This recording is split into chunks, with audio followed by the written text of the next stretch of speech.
Congo à L News, première chaîne d'info. Mbote Nabino, est-ce qu'aujourd'hui, il est vraiment important que la République démocratique du Congo soit invité armée ougandaise ou encore rwandaise pour défendre Bisso Nambo Kanabiso lorsqu'il s'agit vraiment de traquer ADF Nalou ou est-ce qu'il est possible aussi Bisso dans Congolais de garder toujours encore Monesco dans Mbo Kanabiso parce que depuis famille dans Mbo Kanabiso bazako boma crime et salama mais aucune réaction solution et aux maté Vital Kamerhe aujourd'hui la justice va payer liberté provisoire pourquoi et comment il a été condamné à 20 ans réduit à 13 ans pourquoi aujourd'hui Azali na liberté tu parler en haut na monsieur Kobange Pati Azali consultant international et aussi expert en matière de sécurité et défense.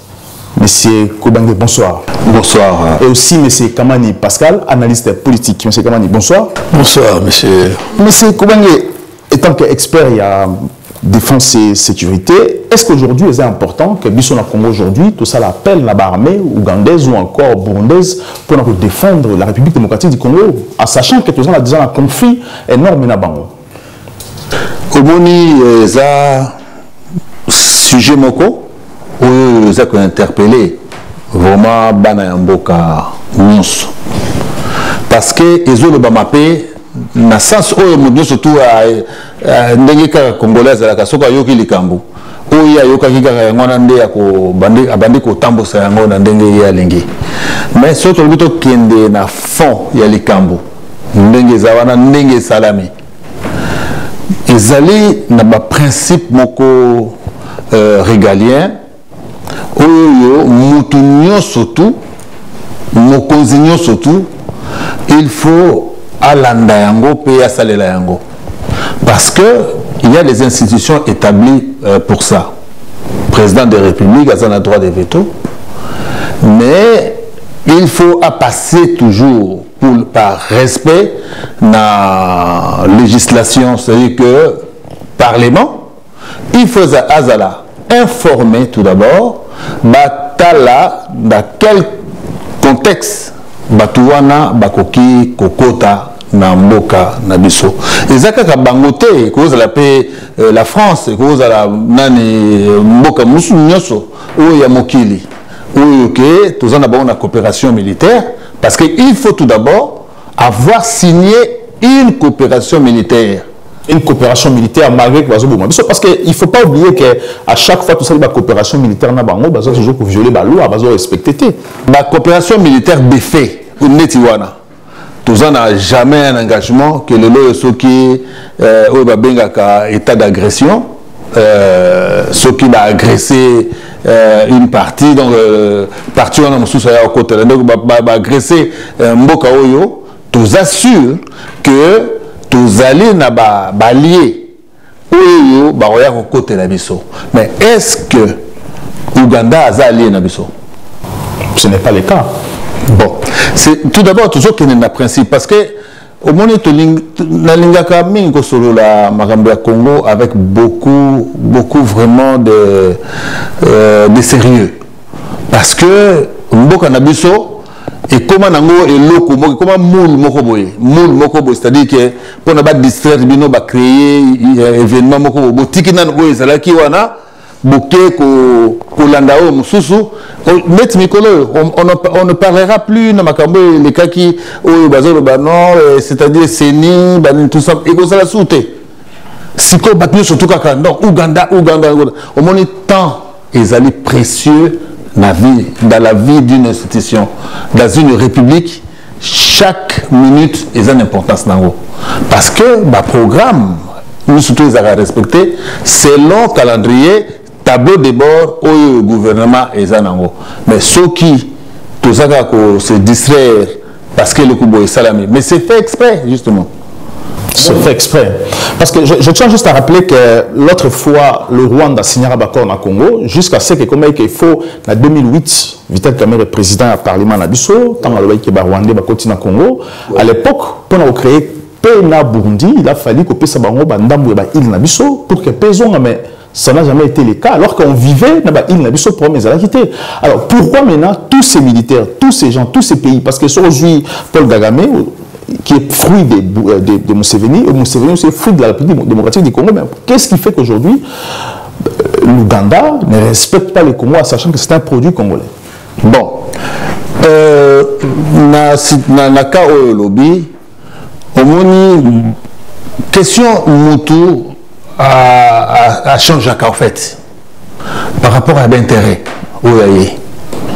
Bah, na repose ça yo lelo na ibisao Museveni aza mutu oyo maréchal Mobutu façonna a commissaire ndenge wana pour akoma mokonzi wana fandaki na quartier Ouya cité Ouya wana cité africaine. Parce que le président Fandi aujourd'hui. Là c'est président Fandi, il y a Fandaki na pavillon 26. Je dis bien avec précision na pavillon 26. Et après, à Lungowana, à Kegbado. Donc, parce qu'il faut préparer, il y a Lata, il y a comme président en fait. Mais na deal au ya bango parce que na nenga komela kiwana batu Front patriotique ya Rwanda à l'époque déjà batu wana bazaki déjà en guerre avec président Nani Biarimana. Donc bakena ko se réfugié na Ouganda.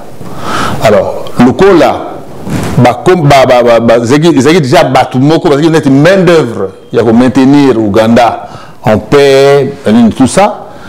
Après Idi Amin, tout ça. Donc il fallait maintenant yépe azongi c'est la bango. D'où makambo agression il y a Rwanda.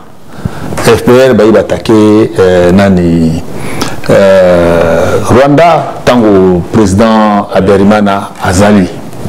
Alors la suite maintenant au retour nanga que ndengeneni Museveni à Baluka.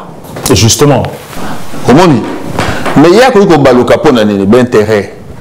Il y a ce n'est pas même pas intérêt à agresser Mboka. Mais c'est l'intérêt maintenant parce que ils ont eu le temps d'étudier sociologiquement les comportements Yaba Zérois à l'époque. Ils savaient déjà que les Zérois balingana bango basi, balingana bango masanga, balingana bango kosala makambo surtout les plus importants basala kangote. Mais eux ils allaient dans le babiloko moko ils ont tina te yango wana nde komoni comportement wana ti lelo yo congolais azanango. Et ça n'ébite ce qu'ils ont koloka to eza kobosana to n'ébite pourquoi.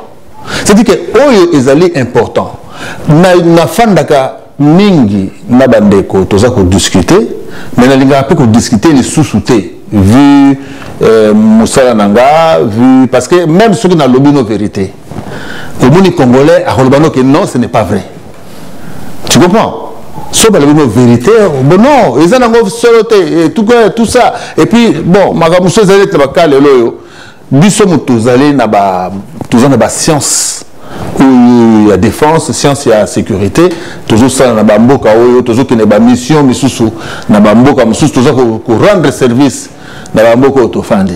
Mais tout que ça la paix makambu wana na mboka na biso. Mais est-ce qu'ils allaient complices lorsque Félix Tshisekedi fait appel aujourd'hui? Non, parce que j'ai suivi un général et à forces armées Nabiso qui disait qu'il n'y a aucun article dans le Parlement, dans la Constitution Nabiso qui dit que le président doit avertir, le président doit demander l'autorisation dans le gouvernement.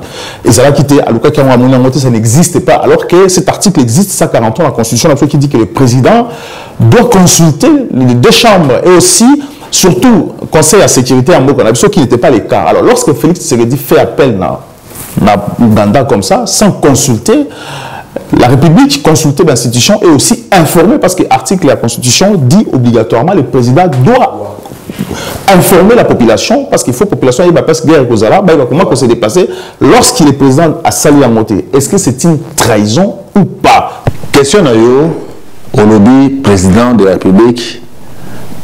Est-ce que les alliés droit trahison les alliés trahison ou il y a sali Non, il ne faut pas employer des termes moko aminene pour rien. C'est ça, c'est une sensation. Sensationnelle. Parce qu'il a respecté la Constitution. Non, Tolo Baké, quand la loi est, on dit bavure, hein, bavure, non, il a trahi qui? Parce que les Congolais pensent qu'il a trahi, justement. Non, c'est les mots que, justement, on n'est pas sérieux. On emploie des mots où ils ont la place dans le côté. La trahison, ils trahir, à la défense, en fait. À trahir, ceux qui peut-être il y a eu des jeux de mots, il faut qu'on joue. Parce que c'est le qui est tout fundaï. Violer la Constitution, peut-être. Ok. À cause qu'on violer la Constitution, ou bien à cause de la lapsus, hein, sur l'article 143, il y a Constitution. Parce que mon toit, l'objet qui est à mon article, justement. L'objet existe raté, a fouillé à l'alité existe. Mais l'objet va aventurier en dengue. Vous comprenez? Pour nous plaire, les hommes, mboka na biso, to lobelaka yango, loko les hommes mboka mo bapaya. Et on dirait que déficit qui biso yango. Les hommes mboka na biso, c'est-à-dire que nous devons être sérieux. Quand il y a quelque chose, oyo ezali pour na mboka na biso, il faut to lobelango avec beaucoup de sérieux, pas de sentiments. Président ko bunga, ko sala erreur.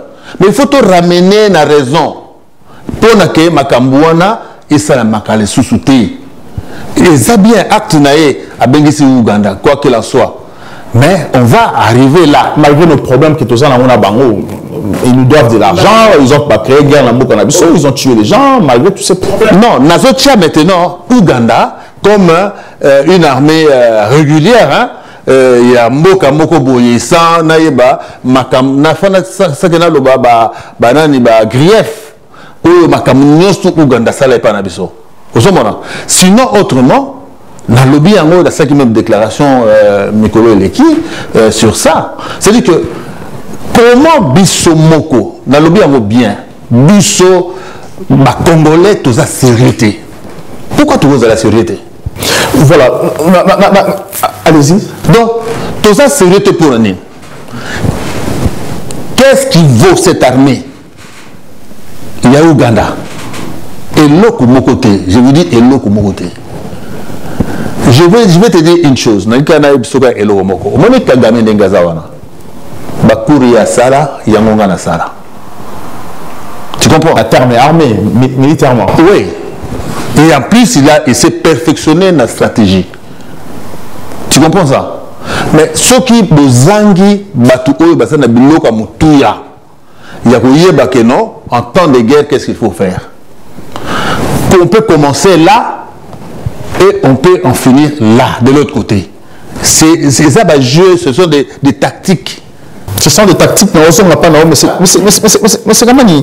Est-ce que Félix Tshisekedi aujourd'hui a pris en otage, ou encore est-ce que Félix Tshisekedi, alliance Nena Kagame aujourd'hui, ou encore dans Museveni, ce n'est pas alliance Yabakinois, vu que Museveni aussi c'est un Kinois, parce qu'il faut bien un Kinois, il était à Fana Kinshasa, à l'époque aussi, à l'époque, Félix Tshisekedi était déjà, vivait déjà à l'époque, sûrement, il y déjà. Est-ce que Bazo vive la nostalgie à l'époque, ou encore a pris en otage? Je dirais oui, il est pris en otage. Et puis, je pense que le président Félix avait mal négocié pouvoir Oyo. Parce qu'il faut trouver le pouvoir Oyo, il y a IDPST, il y a pouvoir pour les Congolais, il y a négocié pouvoir pour les na Mwasi, na Bana, na famille, na Bango. Il y a même une nomination, une nomination pour IDPST. Il s'en fout. Donc, à côté de schéma moko autorobenga na réseau complotiste. Ce que tu as fait est belé. Armée rwandaise va signer contrat na Félix Tshisekedi. Or, tout ça un organisme COGEP, Commission pour la gouvernance des entreprises publiques. Contrat va signer na Rwanda en juin 2021, mais un mois après, en juillet 2021, COGEP va publier le contrat. Va publier. Le contrat est dans 3 volets, puisqu'il fallait d'abord exploiter les minéraux na biso. Il y a Sakima na nord Kivu, Tina sud Kivu. Ba mine na bisona il faut exploiter dans entreprise moro o yagi ko s'associer na bango Daiter, les entreprises moro wa firme rwandaise histoire nangote, ce qui s'appartient à qui? Sûrement la famille ya Kagame. Na contrat na baba non, il faut pas ça banzela. Na tout au long il y a parc à Virunga, tout ça, ceci c'est là. Je pense qu'il y a aussi bablo à logement, aéroport, tout. Mais batikala ko publier contrat naté. Parce que je me rappelle que le président Félix Tantona, qui n'est pas un journaliste qui est sur place, compte tenu à contrat, il a dit lui-même qu'il y a eu contrat, ce qui a eu contenu à contrat.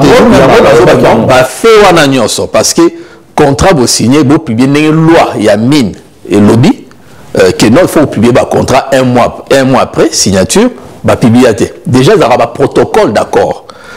Contrat, bah tu vas publier. Ouganda, pareil. Burundi, du coup, tu as signé l'euro à éviter. Donc, moi, par Baféwana, le président, non seulement il a trahi, mais Aza a aussi pris en otage. Pourquoi il y a tout ça s'explique, non, il y a un délit d'intelligence avec l'ennemi en Mboka. Parce que tant on va précipiter déjà état de siège, ils allaient préparer des commissions parlementaires et ils ont sa conclusion que non, il y a eu problème, il y a une préparation, et puis Bambongo est comaraté. Donc, ils ont une aventure. Tout est dit que non. Nakati ya Ituri, Bacha représentant ya gouverneur militaire qui est proche de Jean-Pierre Bemba, et côté ya Nord Kivu Bacha au hasard proche à l'époque il y a RCD Goma, c'est-à-dire il y a Rwandais. Donc décor wana et pesike non, directement on a affaire à un complot contre le Congo, balkanisation, pillage. Parce que même la DDR wana Bacha Mutu au hasard proche il y a Rwanda. DDR bache muto azaki na rébellion muto azaki cité na ba rapport mapping. Et quand on comprend bien au monde non, derrière ça, il y a na côté ya Ituri, il y a Jean-Pierre Bemba. Réseau wana ezaki alimenté par Baramoto qui est muto azaki très proche na Museveni. Bango bache réseau wana ba monter tout un complot wana pour na piller ba richesse, ba minerai ya Congo na niveau ya Ituri. Rwanda pas de tika la simate, il na réseau nae oyo baza autour ya Félix parce qu'il faut non, il est contrôlé na pouvoir wana tango akenai ko signer accord wana ya suicide na réseau wana satanique o akenai ko tekamboka, il fallait qu'il bachele ba contrôler. Yango boni baza toujours na François Beya na Biselele qui sont les pions, il y a Rwandais. Pion, et là Jean-Pierre Bemba, Jean-Pierre Bemba, Jean-Pierre Bemba a roulé, côté n'a pas accord, comme il est faible. C'est un président qui est faible, tant que non, à la potiche, à la faible, tout. Et ça, il y a solo. Puisque, agit ça raté. Et comment on peut aller dans l'état de siège, et ça préparé, pour éviter son effectif, combien? Ni frontière bakangate tout le monde a entreprise directement comme koya non Rwanda qui na réseau qui na Goma ceci c'est là bona boy on dit que armée ougandaise va dire que non ndenge ba yewana pour une durée indéterminée.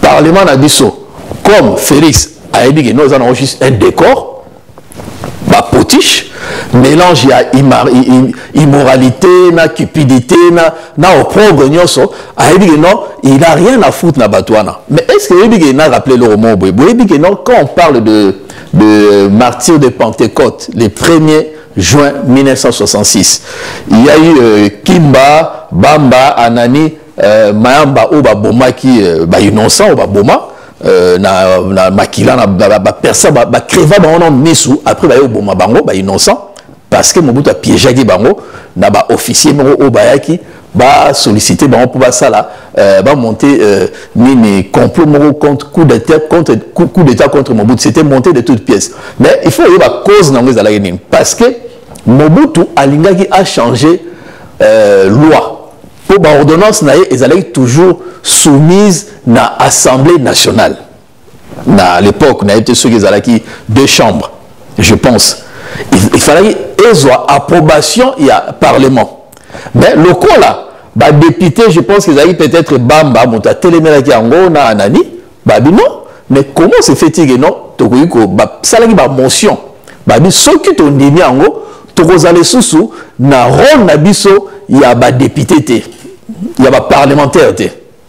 Il y a un pour ça, Mobutu a monté théâtre scène wana machiavélique pour na amener bango na pendaison. C'était ça. Mais maintenant tout le monde parlement tout le monde la même tout le même mi-balé bien moko bien mi-balé peut-être bazo moins courage à oloba, mais c'est carrément ça soni pour na mboka. Soni pour na mboka parce que armée ougandaise balobi que non bango ba wana pour une durée indéterminée. Or normalement ceux qui président a signé accord na parlement a eu accord na parlement gouvernement il faut qu'on présenter projet wana et puis parlement il faut accorder délai. Donc c'est pas à l'armée ougandaise non pour une durée indéterminée et puis comme par hasard bandi ko sala oui que bandi sala misala banzela babani déjà au sala la misala. Donc moi j'ai dit que non élément nyonso wana en tout cas bandi on a biso to zala quand même na to fungola quand même nani apôtre Paul aloba to fungola misu ya motema na biso. Félix a trahi le Congo. Il n'a pas seulement trahi le Congo, il a trahi aussi les Kassaïens. Monsieur Kobangé, alors je reviens un peu parce que le Rwanda attaqué le Congo, comme M. Kamanya Bouchouba, le Congo a signé un accord en public dans Rwanda. Et ça m'a dit différemment, les Kabila Banek au sala avant et qui toujours au sala Banek au respecté. Lorsqu'il a signé un accord, quelques temps après, l'armée rwandaise et Megaki quoi, au côté de faire de ces répliques qui. Alors pourquoi ce comportement? Pourquoi ces gens, lorsqu'ils vont signer un accord, à chaque fois, il n'y a pas le retour, le respect exact. Bon, Nalobi awa les sous un sujet vraiment très très délicat. Il faut que Banamboka Bayeba, Genèse, ya makambo yo et outil wapi. Toujours subir makambo yo surtout yo pour na nini. Au moni président Laurent Désiré Kabila, paix à son âme et c'est Gazali. Contrairement, parce que Yemtamemaka Afdel, déjà en Congo, ce sont les Rwandais, les Ougandais, les Tutsis. Justement, je vais te révéler des choses. Je vais te révéler des choses au peuple congolais Foyeba. Kabila, parce que moi personnellement, na 94, parce que vous savez, bato bazalaki na makambo wana ya rébellion bakoye ba mamono na kolobango lelo na lobango jamais mais na kolobela yango na ba 94 donc 94 déjà complot wana sur les Congo sur les Zaïre ils allaient déjà mijoter basa ko préparer yango pour na ba attaquer le Congo. Bon, les Zaïre à l'époque. Une fois, na ken na Belgique. Na koutani na grand frère Nangai, colonel Nani Kisasi. Koutani na ye. Kisasi Nando. Oui, Boumaki koutani na ye. Parce que ce sont des vieux. Oyo te banaka ayebiga pied bien azoya penandaku bani la yebing famille bani tout ça bi ko bangi yo penza il faut na bisoli kamoko mais yo naza vraiment ko linga yo ozala na makambo na websao ndabi mais mokonzi eloko ni nyango websanga abi non yo faut na biso parce que quand les hommes ont privé, l'appréciation, il y a battu, mais il y a viva, donc c'est dire qu'il y a un problème dans batouté, malgré les Kambango, battu sous Bayebi, qui est Zalagi Nango, les Kambo, et Zalagi qui y a Bisso, mais Bisso, tout ça qui peut vivre normalement comme tout le monde. Pas de problème dans bateau.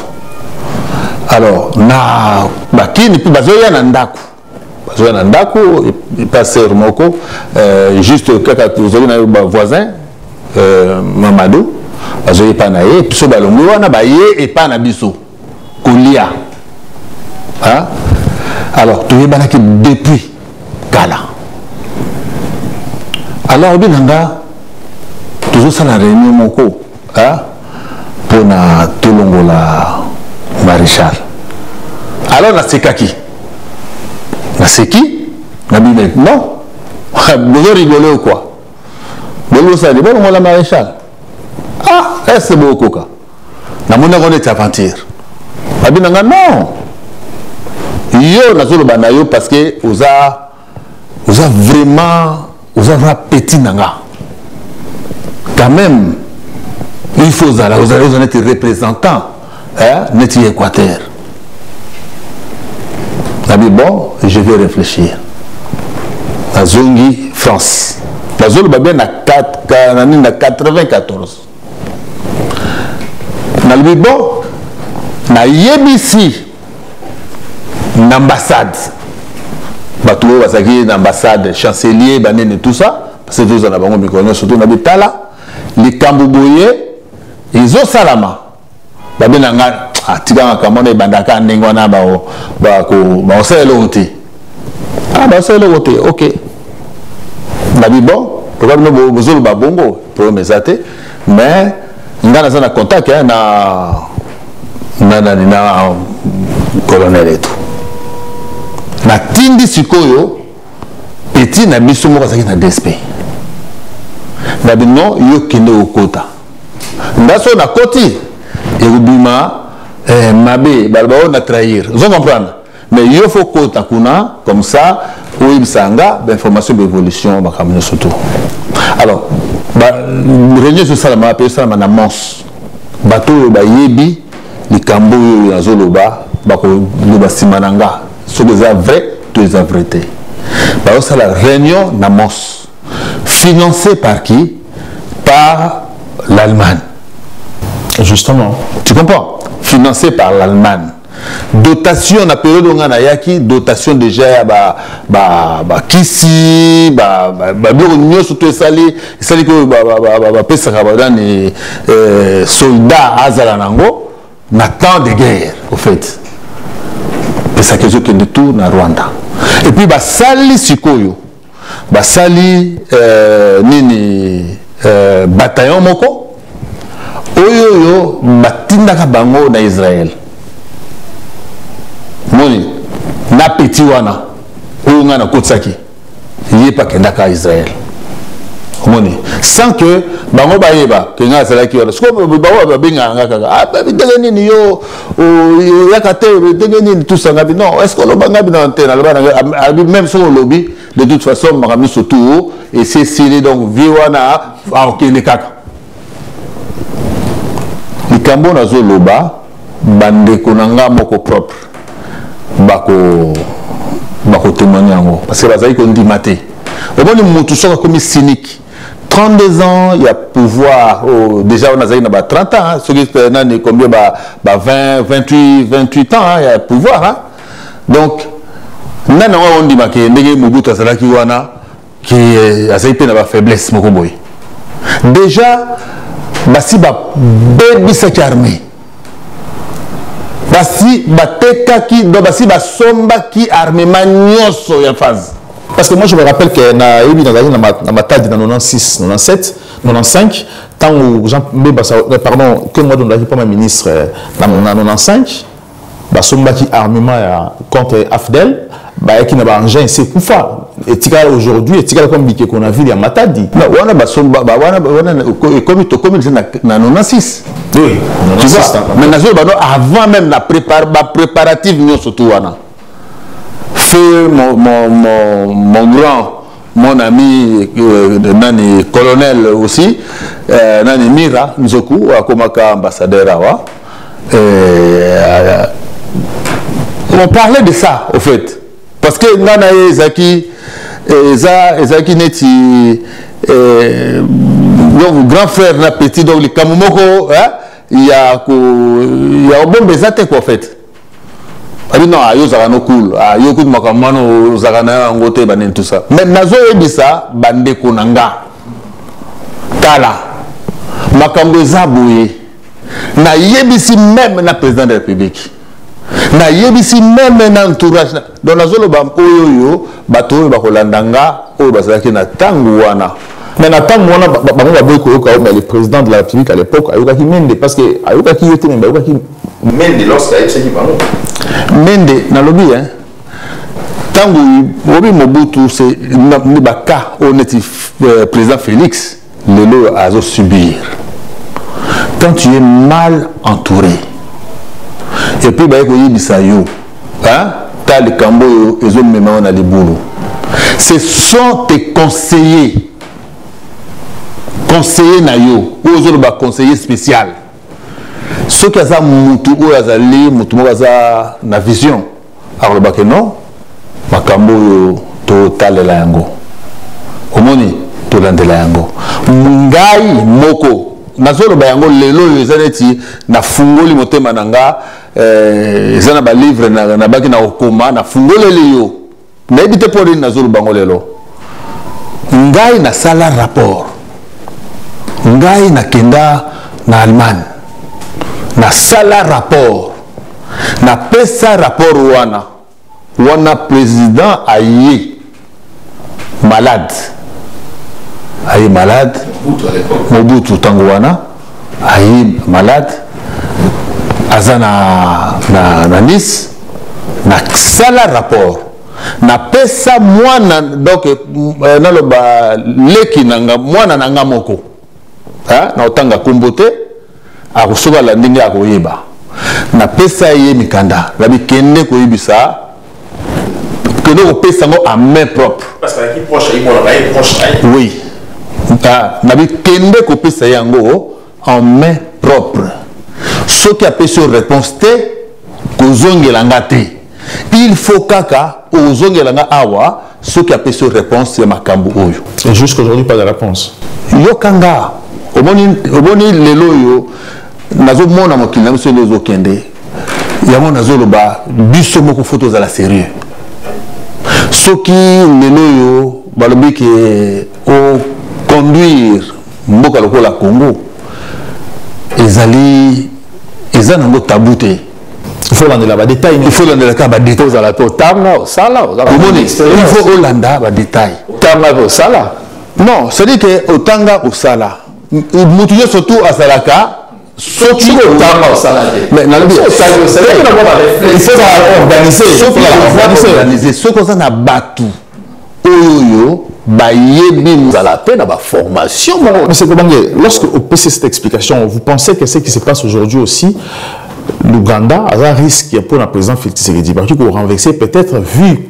Parce que au mot d'être capital, le président Museveni, quinois, fabriqué par Mobutu, il était aussi dauphin à Mobutu, parce que Mobutu a préparé qui est pour la mission dans l'Ouganda. Oui.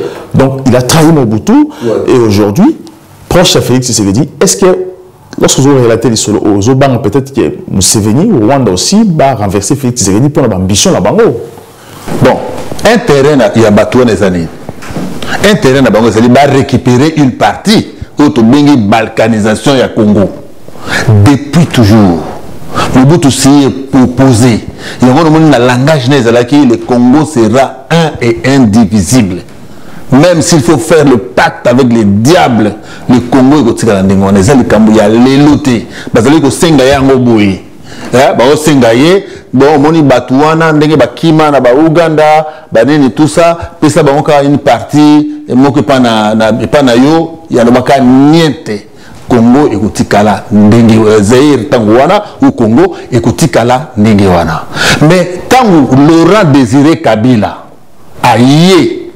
Et loko oyo bazoko kokate kozwa pa ya Mobutu yango wana bayaki kosenga ba condition que bon yo okoma mokonzi ba boma gadu ki ça c'est pour nango faut ko yeba yango ba boma etango a comprendre que makambo yo eza lisusu ya bisote eza ba Rwandais ba boma pour nango et puis Laurent Désiré Kabila lokola zalaka mayele abi ngai personne qui n'a s'opposé aujourd'hui donc ba obangai mais na kozobango au final au finish vous comprenez alors il y a un monde à koma kitikuna et puis abalola ki makambo na ndinga mayele mais lelo makambo salama et comment makala et l'obama kala moi je me souviens encore parce que j'ai encore des archives tango ma guerre wana bandi le premier jour Bizumungu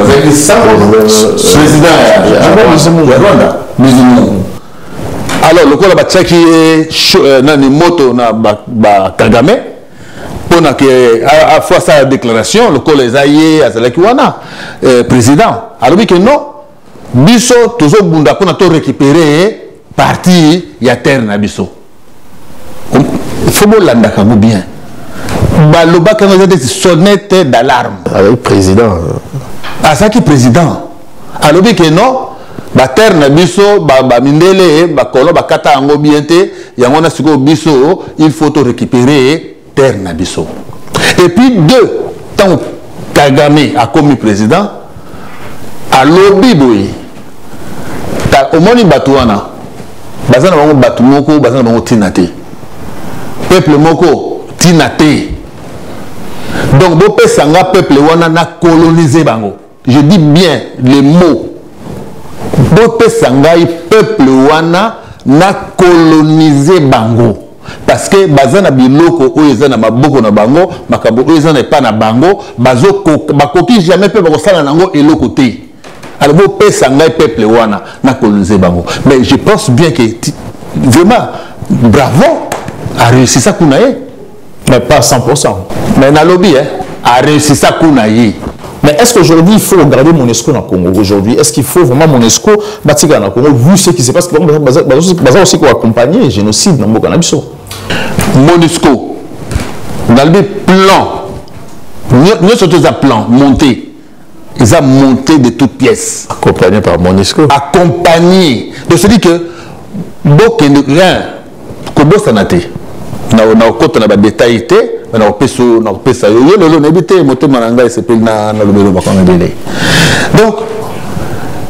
plan wana et kokutana na tango ya oyo ba bengi récession économique. Plan wana ya Congo, attaque ya Congo zaki banal. Et là le moko ba ça même pas que s'attendre que ba koma na musika. Mais tango récession et ils allaient que non monde est bouger finance et la 2010 et tout ça donc il fallait absolument bah pays où ils allaient cibler bah bandit na Iran attaque pour notre pétrole bah ok Libye et puis maintenant biso coltan bah minerai na biso coltan il fallait bazo penende monde sur les comment stabiliser économiquement c'est grâce il y a pillage wana alors pillage wana tango zaki wana fallait basuka kaka wana basuka kaka na sud babandi kozwa ba contrat na bango bani ntsonde le kanaka wana mais ba moni faiblesse moko boye donc batango bazo rêver na bango to kende kaka complice donc ba complice. Donc, tout est depuis,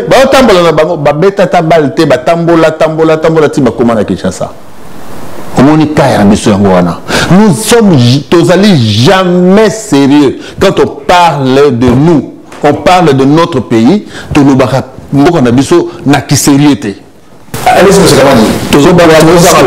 compatriotes. C'est vrai que l'Ikama Monusco, il faut te rappeler quand même que non.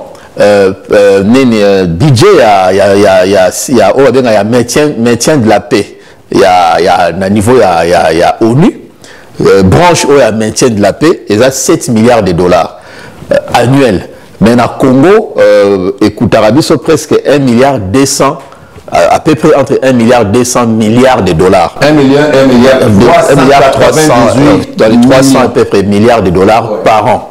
Bon wana oyutarawapi ba multinationale nyonso ba mboka moto ba pesa mbongo let France a ça la participation à 500 millions mais France tem to pesa mbongo et ça ba multinationale française CAC 40 ou to benga ba entreprise ba plus riche entreprise na France ba se réunir na o benga CAC 40 bango ba multinationale bango ne ba pesa ba cotisation na compte ya France na ONU na CPI na organisation nyonso na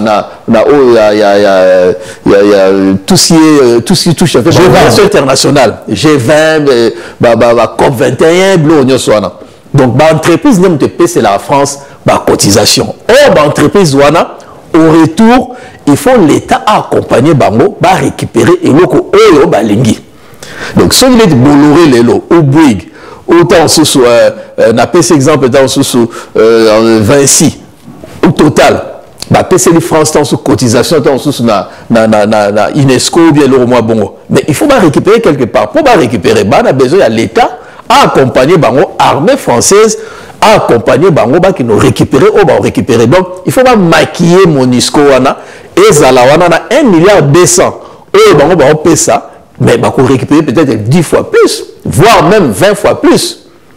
Moi je pense que l'autre on a besoin d'un bon leader. Si on a un leader moi bien armé na biso et vous allez bien organisé, bien entretenu. Mais pourquoi tout éviter? Tous les bateaux, les oiseaux de même plumage. C'est du pareil au même. Bateaux volés ensemble. Félix a armé les a infiltrés. Bateaux sur sita bango. Est-ce qu'on dit Obed et l'on va ça na Kassai à l'époque à Kamouena Samp. Il y a responsable, il y a responsable région militaire dans 2 Kassai.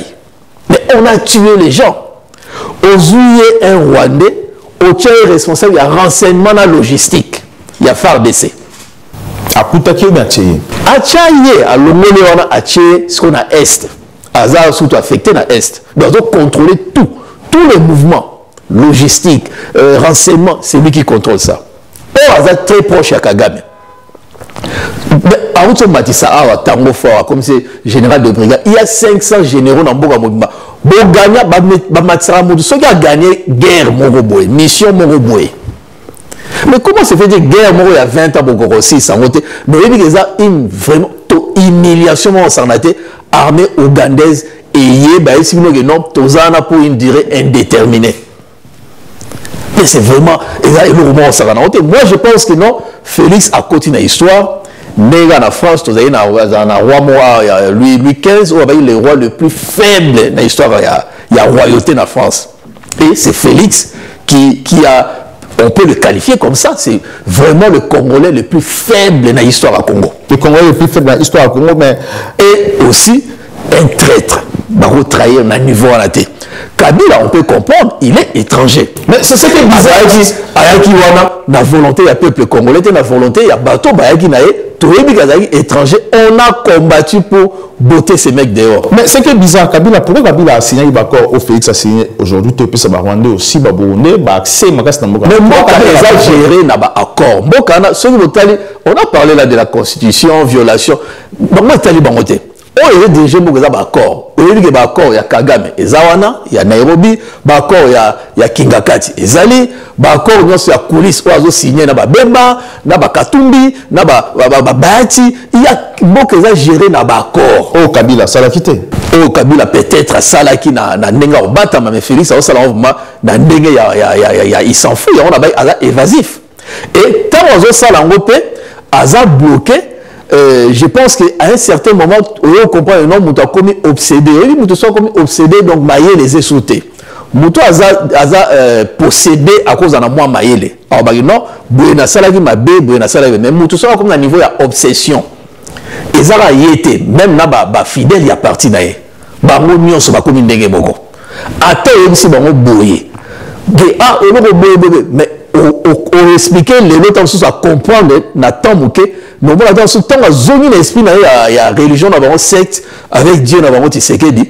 Il suffit qu'on attend à est-ce qu'aujourd'hui, il y a une possibilité, parce que tant toujours parlé sur ce qui se passe dans l'Est, c'est triste. La FARDC, le président a consulté FARDC pendant qu'on a engagé guerre.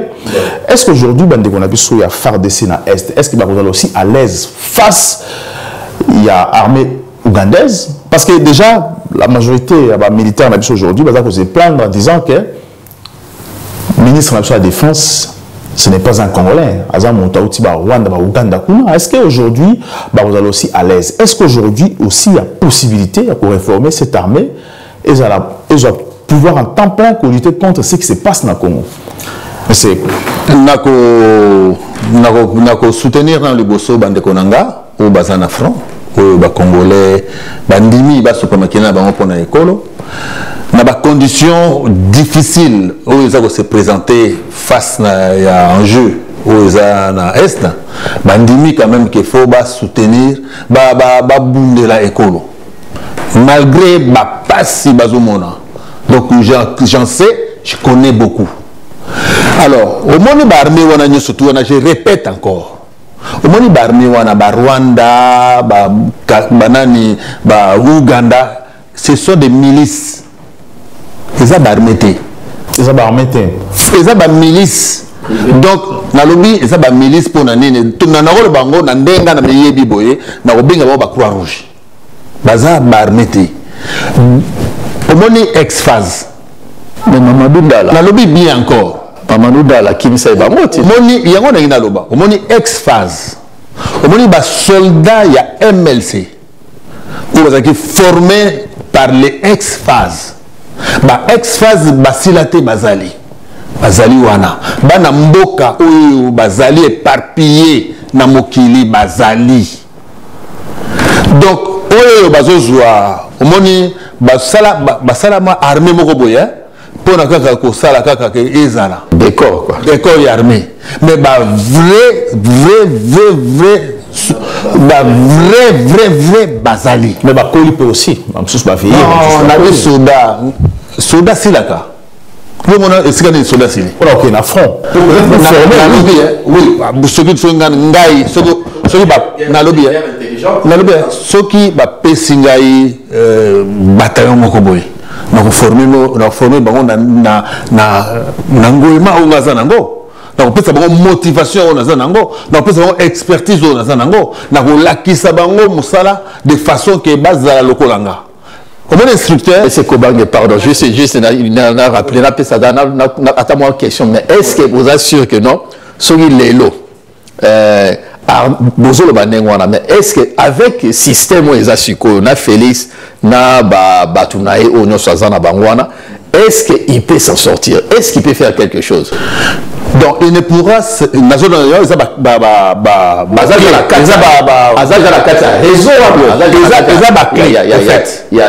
Kagame Museveni jamais, je dis bien jamais, un Mungala na tête armée na biso.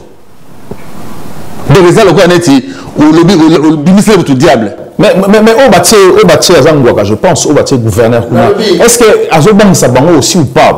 Mais à quel état de chaise? Bazo Sala Moussala. Oui, mais est-ce que Azobang Sabango na lobby de Susuke, à quel état de chaise? Paye Azako Sala Moussala.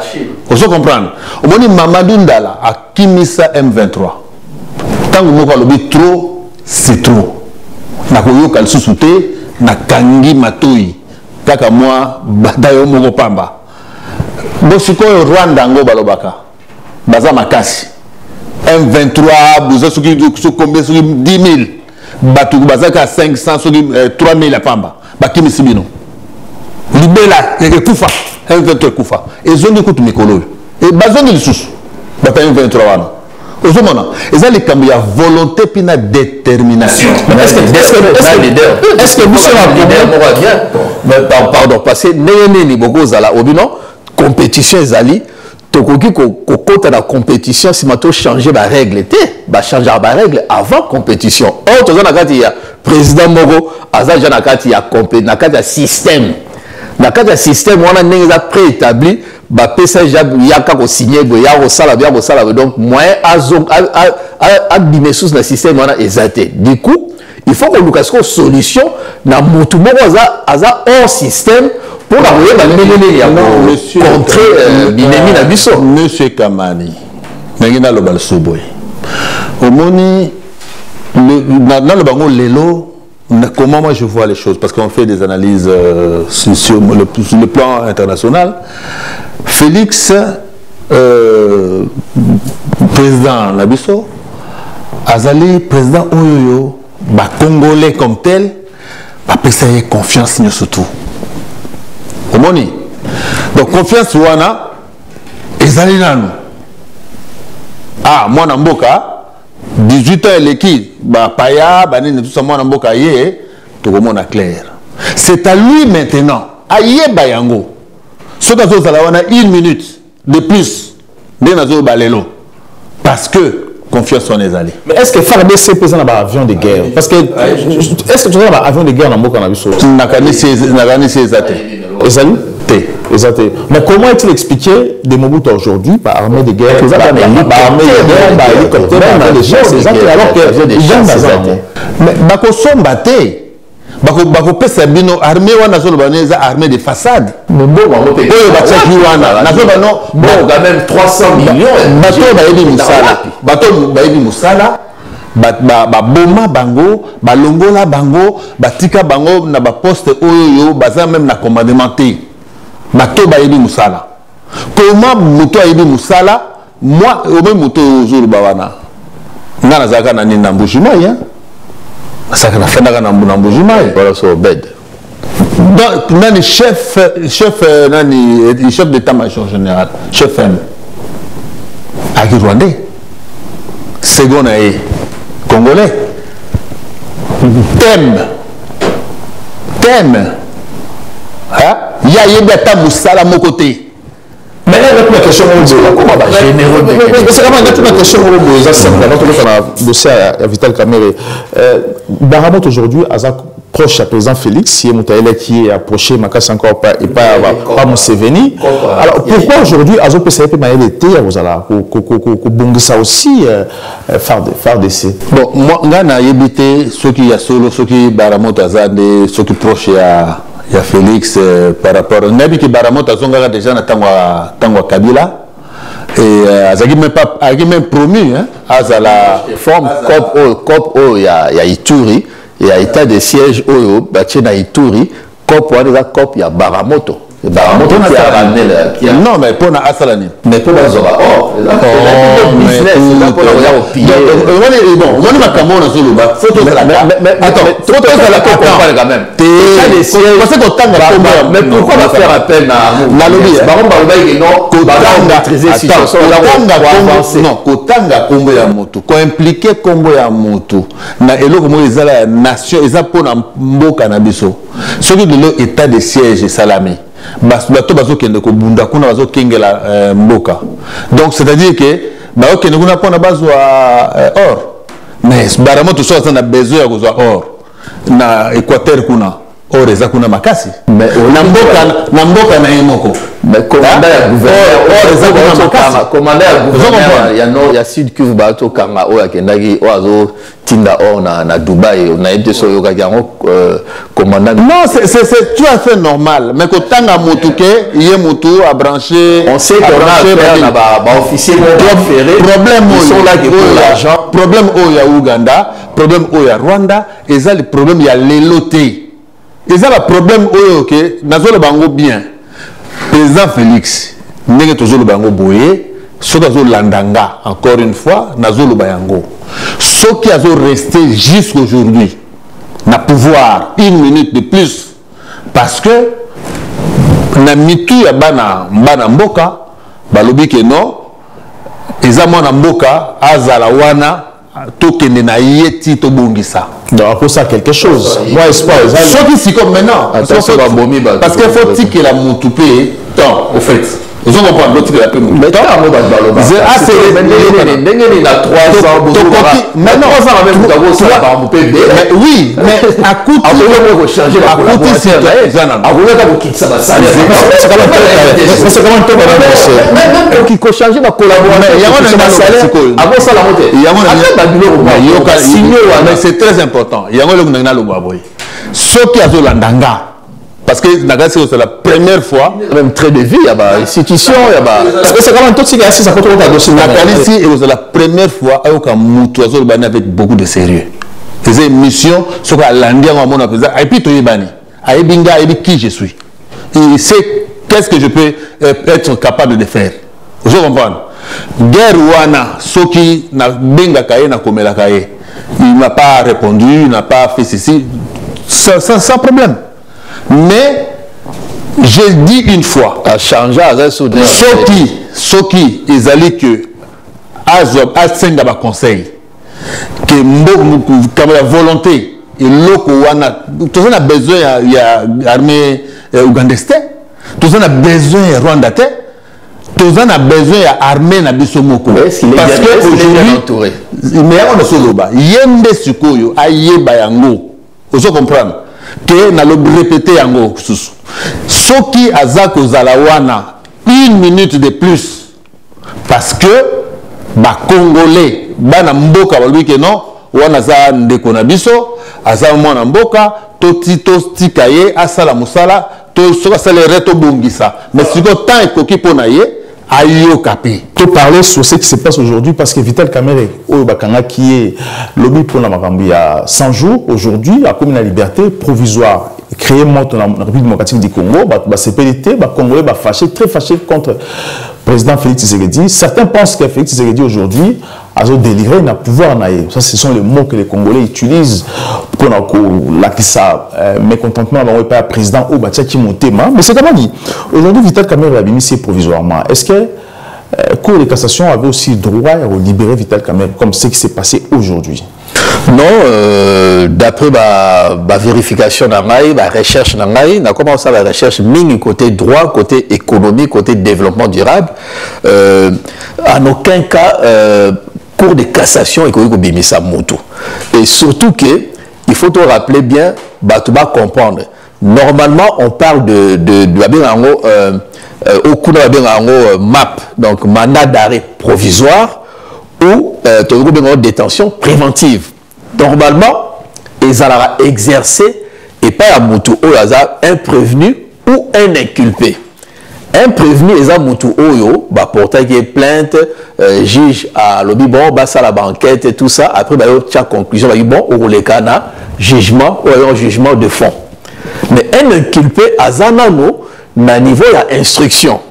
Donc, bangomi balende Moutou, bakoki ko bénéficier ou pas na liberté provisoire. Donc, procureur a accordé au juge d'instruction parce que quand on a délai morobo, il y a instruction, tant ça s'appelle ça qui délai, tant il y a 12 mois, ce délai na eleki ou akoki ko repousser sous délai ou akoki ko tika moto en liberté provisoire. Bon, tu convoqué ou ya ko samba. Mais na cas ya moto aza condamné, l'état Vital Kamerhe aza concerné et encore te rappeler na batu que non, la Cour de cassation est un rôle, est un juge de droit. Cour de cassation a une mission à vérifier ce qui va tribunal dans la cour, sali musanga bango correctement, va appliquer la loi. Donc, le premier magistrat Namboka sur le plan administratif, le premier magistrat administratif Yamboka. Donc, à quoi qu'on y a été, alors que non ba bimisa moto. Ce qui a salé décision na ba ko benga arrêt ou arrêt, il y a recevabilité ou arrêt, il y a rejet.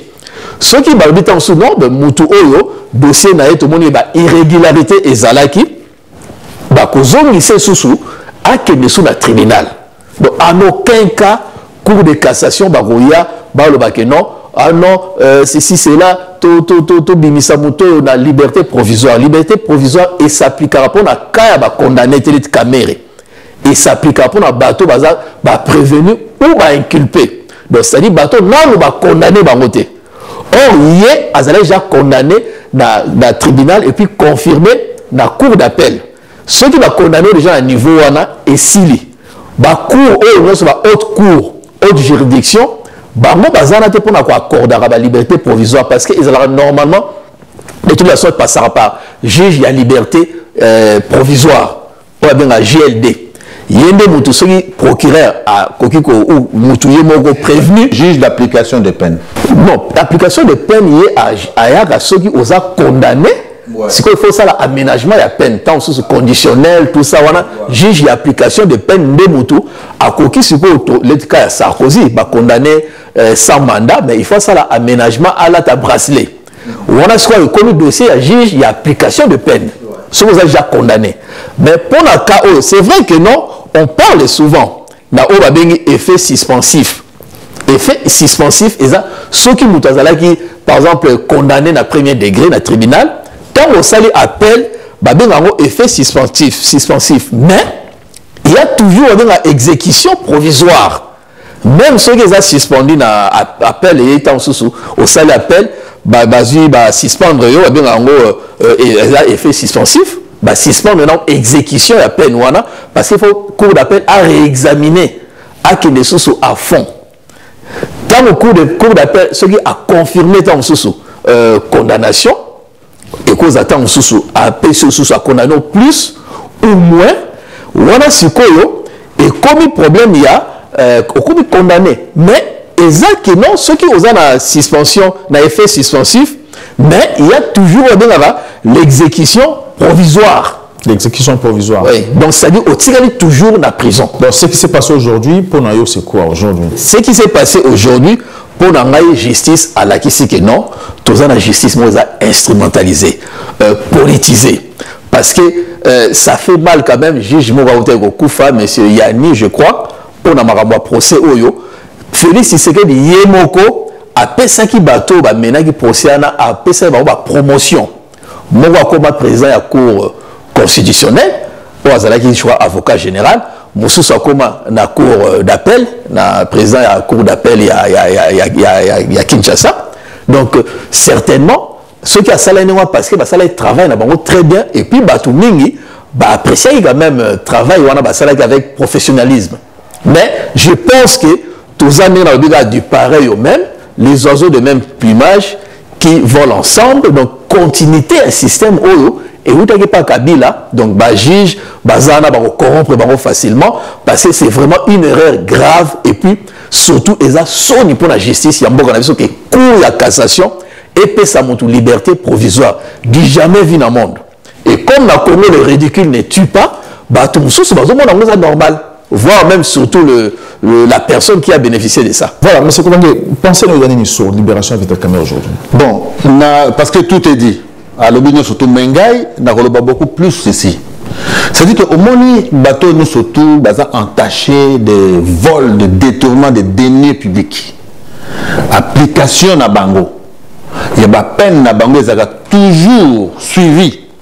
Na effet, il y a récupération des biens. Privation, il y a restriction, il y a le droit de ne pas faire la politique, alors je ne vois pas et si quand nous moko bato bazo yiba ba millions ba yibi ba millions ti bazo continuer ko yiba ba millions peut bazo notre nani compatriote le frère Alingeti azo sala musala naye mais je lui ai reproché aussi il est bon azo sala azo peut sa justice azo sala musala na yango te parce que justice ce qui m'balabino que mutu ayibi un voleur ba tout na ni butin na yoza wapi butin na yoza c'est preuve na yo yangoyo ba compte na yo yangoyo makambo na yo yangoyo osombaki na mbongo wana ndaku boye osomba na ndaku ba voiture banini nyonso tu wana na tribunal ba botoli nyonso mais chez nous eloko moko et ça la makana sens wana te bato wana bazo yiba pe bazo bima na bango donc c'est à dire que quand tu as état de droit et salami na noté na ko pesa yo exemple moko oyo nazoloba que nazako yebisa président de la République ayeba eloko moko biso tofandi mingi na poto bana ya poto bazo kende na mboka bazo zonga mboka pona ba kende investir ba kende ko sala misala pona développement ya mboka mais soki ba komi kuna bazali bato bazako kutana na ba situation ba problème ba botole ba mboye ba makamandako ya lopangu banini tout ça mais comme les juges sont corrompus ba ebi ke mona poto soka fandi abundi ti tango moko boye akozonga na ye allez ba sala nini bazwi mbongo ya mbatu oyo bazo pesa ba mbongo na Kinshasa kuna. J'ai 2 cas comme ça. J'ai 2 cas, j'ai même 3 cas. Et ça va bien au Yanga. Na gagné procès. Et commis na acte de non appel. Et comme une exécution où il y a déguerpissement. Le type prend le dossier à Foutimbong et pas à IGP. Donc, inspecteur général de police, police judiciaire et pénitentiaire. Quel dossier nanga, quel nanga panaï. Alors, il paraît que Koune Salamake, ceux qui même Sambi, Banene, tout ça, il y a police judiciaire, à un droit, il y a un dossier wana, akende nango a vérifier ceux qui basambisaki yango bien to basambisaki yango bien te et akoki kokamata yango banini tout ça. Alors bango ka wana bazosala yango nini bazobenga yango frigo neti dossier nanga balobi ke eza na frigo. Or toza na cour de cassation, toza na cour d'appel, donc mutu wana aza na droit, mais lokola 6 mois après aya na yete donc bon ça l'appel te nini te acte de non appel, donc akoki amata kita akoki ko zonga la souté et puis na succès rappel ça yo ça en 30 secondes. OK, donc et puis bazo signer yango na kombo ya président de la République. Comment ba tuani ni ba jugement ni surtout et c'est le président de la République qui n'est pas signé. C'est ça normalité. Nani? C'est ça normalité. Non, c'est le président de la République qui est le garant de justement le président de la République. Il y a tout c'est normal. Et ça normalité. Si on va respecter le président de la République, bah qu'on y a la corruption na ba niveau wana té. Aujourd'hui, si on va respecter le président, donc président fa longola ba wana nyos pour cette pourriture. Merci beaucoup, monsieur. 10 secondes. Je pense que Mboka wana, il faut tout comprendre que non, batoro bengango tozana tombo mo blanchi ndenge ba juif balobaba, tombo mo ba tchega couleur à pembe, mais na sekuna mwindo ko sanate. Donc c'est un état né na bag na lobaba non, un narco état où tout est à refaire. Merci beaucoup, monsieur Kamani Pascal. Je rappelle que vous êtes analyste politique. Merci aussi à monsieur Pati Koubangue, consultant international et aussi expert en sécurité et en défense. Merci d'avoir regardé cette émission. Nous vous surtout vous s'abonner et vous partager. N'oubliez pas que la chaîne Nabino Zana pour une émission à qualité et aussi penser à bien au besoin de ça. À très bientôt. Les Congo AL News, première chaîne.